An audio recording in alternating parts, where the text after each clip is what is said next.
Hi, this is Mike from Audiofumes Central, and this is part 2 of my interview with Margarita and Dave Bates from Edge of Paradise. Shredenstein. That's a good place to start. What made you want to cover that one? Because to me, it's kind of an iconic song, and if you screw that one up, it really looks bad, right? Yeah.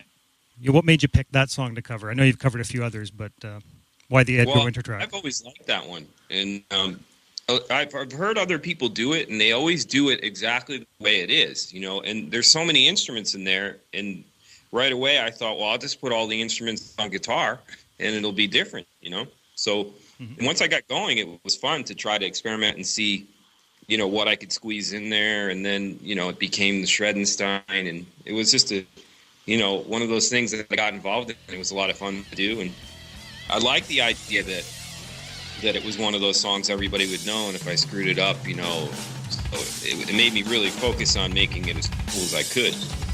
Yeah, and well, you did. Thank you. Yeah, it was a lot of fun doing that one.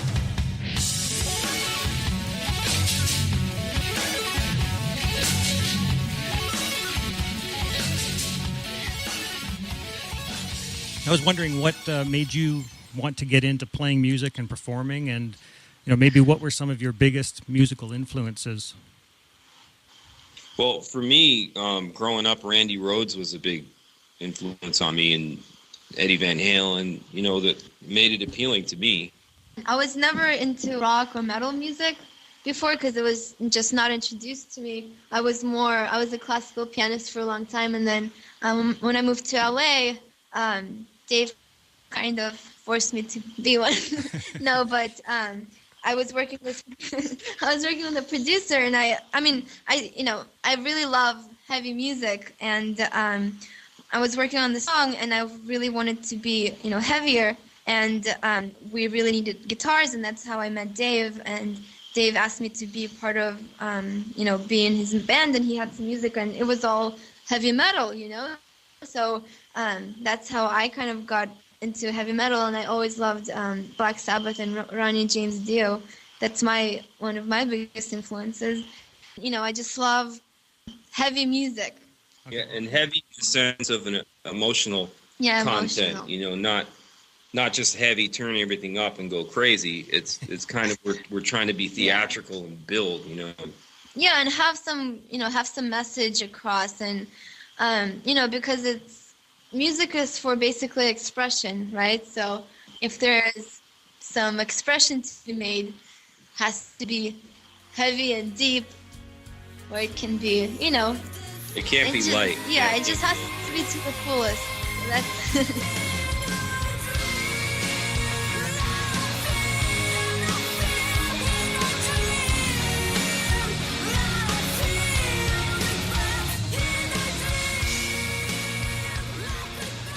As far as how you create these songs, I maybe want to find out a bit more about your creative processes. How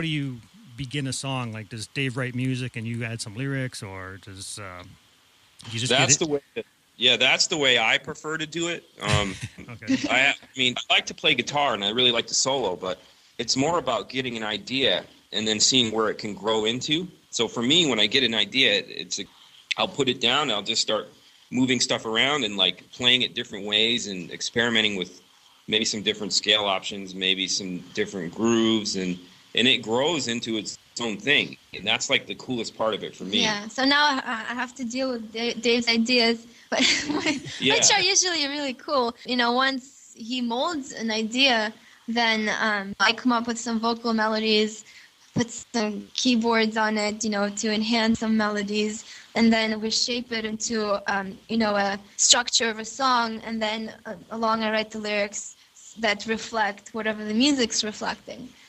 So, and this all goes back to the Frankenstein thing, because I'm really trying to build life forms with these, because we've been having Michael Wagner mix them. We scheduled the mix with him, and we don't even have the song done until, it keeps growing, and hopefully, it's exciting to see how cool that you can make something that started from just one little idea.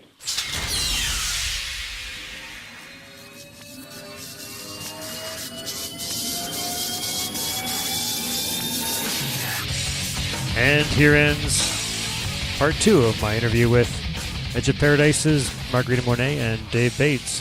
Stay tuned for many more parts to come.